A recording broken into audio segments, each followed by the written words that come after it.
a topic of conversation that I see come up quite often with Catholics, either online or offline, and by come up, I mean it's something that they lament, they complain about, is the apparent belligerence that they detect among Catholics, especially in the online discourse, that they complain that there's just so much infighting among Catholics, and especially among some of the personalities that they follow, whether it be like on YouTube or in podcasts or whatever. They really get discouraged when they see two high-profile Catholics disagree passionately about something, especially as it relates to the Catholic faith. And I haven't been immune to this kind of thing either myself. I've had disagreements publicly with other personalities, and somewhat recently, this came into full view for me in a more vivid way when I had a conversation with Tim Gordon on the Avoiding Babylon podcast. And lots of people have asked me about how that all happened, so I'll just give a little bit of background to what went down. But basically, they were streaming an episode about Pope Leo XIV's election and how what the perception of him as our new pope was. And apparently Tim Gordon jumped on at one point, and he had said some things about one of my recent videos about it. And I wasn't there for that point, so I don't even actually know what he said. But someone messaged me and said, "Hey, they're talking about you on the Avoiding Babylon podcast." And so I tuned in and I saw that Tim was on there with Anthony and Nick. And so I just started listening in, and I let them know that I was listening just in the live chat. And so when they saw that I was there, they invited me to come on too. And I was working in my backyard while I was listening, like shoveling dirt and stuff. And so I was kind of like sweaty and not in the best shape to be broadcasting. But I thought, okay, sure, I'll clean myself up real quick and I'll come on. And then I did. And so we had an interesting conversation, and Tim jumped back in, and he was disagreeing with some of the things I was saying, and I disagreed with some of the things he was saying. But all in all, I would say it was a really fruitful and friendly conversation. And while we were talking, something else came to light, which is that Tim and I had a more profound disagreement in the past. And I think I said this on that episode, but I said something like, I don't really remember what was said, but the backstory was that Tim had said something on Twitter about somebody else who was a well-known Catholic media personality, and I had taken a section to it, and I didn't know the full context, but I thought that what Tim had said was uncharitable, and so I privately messaged him and said so. And the reason I did that was genuinely out of concern for Tim, because he and I knew each other somewhat. We had both been guests on each other's shows, and I wanted to see him do well, and I thought that this was the kind of thing that would probably hurt his efforts. And so I did my best to convey that, but knowing that, whenever you correct somebody, especially just through text messaging, or in this case, direct messaging on Twitter, it's not always going to be received very well. And I anticipated that, but I thought I think it's still worth doing because I do genuinely care about Tim and the people involved here. And I would rather see people conduct themselves well. And to make that long story short, basically Tim disagreed with me, and we didn't really come to any agreement, and that was the end of that conversation. But we hadn't really had any contact subsequently until this Avoiding Babylon podcast. So it came up at that point, and we sort of apologized to each other and walked away friendly. But it's one of my own experiences, just as an anecdote to this topic, of how you can disagree furiously with people at times, and some people looking on just look at that and think, oh, this is so bad. We're sending out such a bad message to the world and such a bad example to the world by all of this Catholic infighting. And I can imagine people who raise that complaint appealing to scripture verses like John 13:35, in which Jesus is telling the disciples to love one another as he has loved them. And then he says that by the way that they love each other, the world will know that they are his disciples. It's that kind of fruit that signifies their Christianity. And so when they see high-profile Catholic personalities disagreeing or even expressing disapproval of one another and indulging in conflict and infighting, they see that as contrary to the kind of witness that Jesus is insisting that we embrace in John 13. But the key thing to notice in John 13 is that Jesus says that we ought to love each other as he has loved us. I think what a lot of people do when they read that verse is they think, well, what is love according to my particular definition? And in this case, it might be never fighting with other people.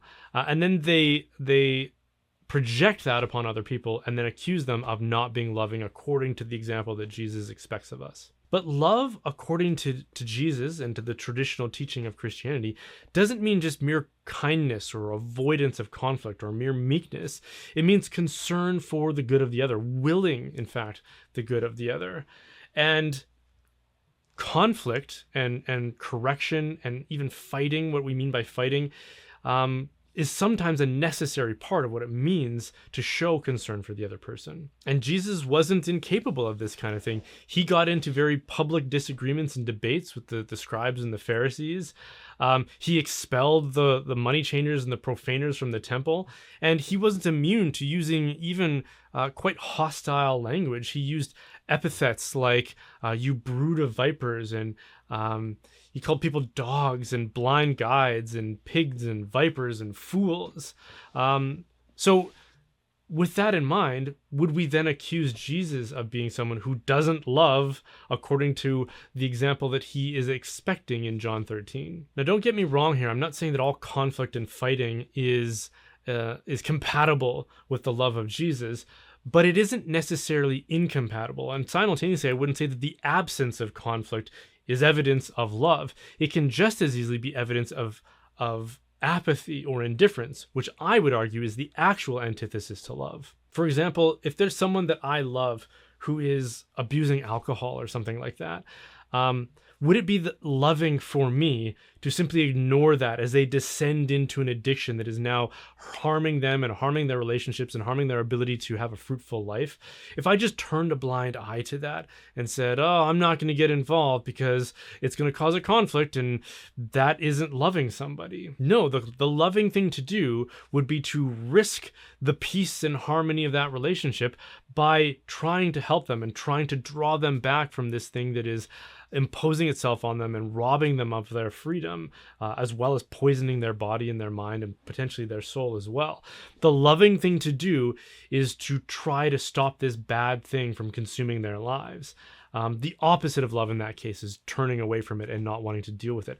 That's just looking out for number one, so that you don't have to deal with the eventual conflict that may arise from it. One of my favorite books is a book by G.K. Chesterton called The Ball and the Cross, which follows the two protagonists, one atheist and one Catholic, who are devoted and committed to the idea of having a duel to the death between one another.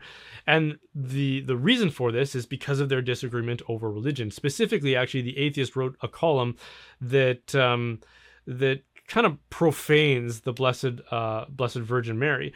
And this Catholic reads this because it's posted in a storefront window and is so enraged by it, but that he smashes the window and breaks through and challenges the atheist editor to a duel. So the entire rest of the novel is them trying to find an opportunity to fight to the death with swords.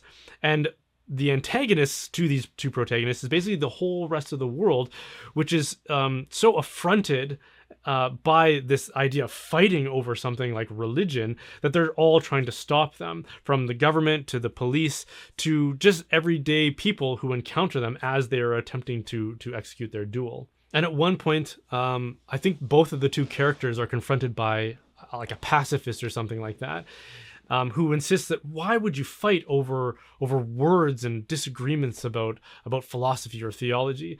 And I can't remember who says this, but one of them says something like, what else is worth fighting over if not the meaning of words, if not the truth of the matter? And so Chesterton's basically trying to make this point that that is, above all things, worth fighting over. And again, fighting isn't antithetical to love.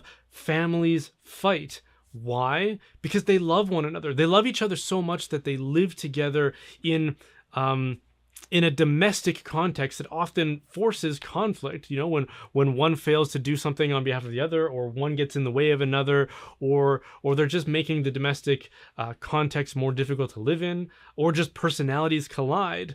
But instead of just separating and going their separate ways, they choose to work it out in an unpleasant manner, as unpleasant as it is. They're willing to journey through that unpleasantness for the sake of the love that they have for one another. It's families that break apart and couples who divorce that are demonstrating that they no longer have love for each other. Families that stay committed to each other are the ones that often fight it out. C.S. Lewis has a great novel called The Great Divorce, which depicts hell and sort of a purgatory and then the path to heaven. But one of his very interesting proposals is this depiction of hell in which everybody has the ability to manifest whatever they want. They have no needs because they're just sort of spirits, but they can sort of create their own environment just by willing it and desiring its manifestation. So for example, you could create your own domicile, your own home, and it could be as minimalist or as ornate or as big or as little as you would want it to be. And what ends up inevitably happening is that everybody avoids each other. They just sort of spread out as far and as wide as possible, because when they're in close proximity to each other, they end up fighting all the time. So to avoid that, they just become as remote as possible from one another, which again, I would argue is the antithesis of love. People who love one another, yes, they may fight, and that fighting, I would argue, is evidence of the love that they have one another, because nobody wants to fight unless they're just a lunatic. Yet it is one of those necessary things to try to resolve differences. So if it isn't obvious, I would say that fighting isn't contrary to the love that Jesus expects his followers to have. But that's not to say that all fighting and all conflict is compatible with what he expects of us. So I do want to leave you with just some suggestions about how to do it well and what your priority should be in the midst of it. And first of all, because this is the context that a lot of the fighting gets noticed within and lamented of, is the fighting that takes place online. So I would say be very cautious about entering into debates or disagreements through the medium of social media, because social media itself is designed not for the harmony of people and not for love, but for compulsive use. And compulsive use tends to interfere with our better sensibilities, our moral code, and our rational sensibilities as well. And our reason is what governs our passions and keeps things at a cool and sober level. But social media tends to stir up those passions and appetites, so that when we get into disagreements with people, they tend to be less fruitful as a result. And again, going back to my experience with Tim Gordon, it's like, whenever we've had conversations face to face, even if we disagree about things, they've always been very fruitful and friendly. But in that one case where it was just a private message, it didn't go that well. And so I think we need to be cognizant of that fact and very cautious when we enter into those kinds of exchanges. One thing I've said in the past about social media is that it obscures the humanity of the person on the other end, because typically all you are encountering yourself is the ideas of the person in the form of text or maybe video if you're following something on YouTube like this video. But the person behind those ideas tends to get obscure, again, especially if you're just reading the text.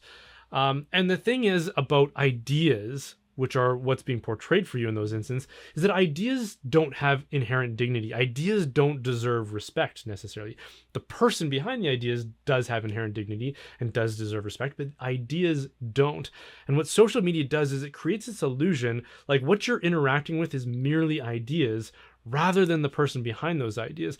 And it makes it very easy for us to treat those ideas, and therefore the person behind them, with contempt or with a lack of respect that they deserve.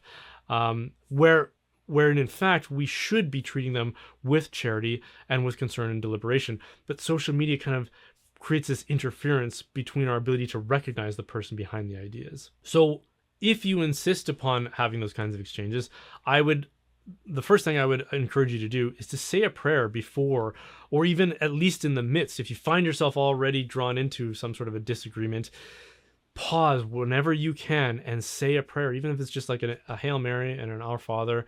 If you've already said some things that maybe you shouldn't have, obviously repent of that, and then enter back into it with a hopefully more humble disposition. And if you find that you constantly do get drawn into conflicts and conduct that you expect better of from yourself, then I would say spend some time deliberating about whether or not you should be on social media, or whether you should be using it in the way that you are. Because if you keep having these kinds of conflicts that cause you to violate charity, then I would encourage you to take a step back from that and consider not using social media the way that you currently do, if at all. And the last bit of advice I would want to give for consideration in the context of any conflict is to remember that the person on the other end, though they may be wrong, is somebody who is loved by Jesus more than you can possibly imagine. This is somebody that Jesus would do anything for, even die on the cross in excruciating agony.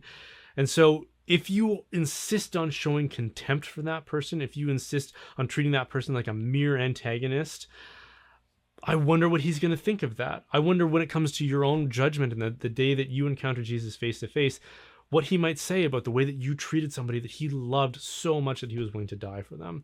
So I hope that that might just sober us up and remember to treat the other person with the kind of love that Jesus also has for that person. Now, that doesn't mean always being nice to that person. That doesn't mean avoiding conflict at all costs.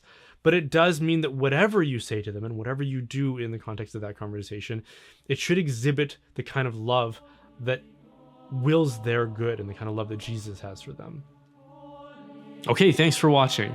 These videos and this channel are only possible because of viewer support. So if you can spare some help, please consider making a contribution through my website at brianholdsworth.ca or join my locals community at brianholdsworth.locals.com, where you can interact with myself and other like-minded individuals. We actually just started a monthly Zoom meetup where we're studying some articles of St. Thomas Aquinas in his Summa. So if that's interesting to you, then come join us there. And of course, don't forget to like and subscribe.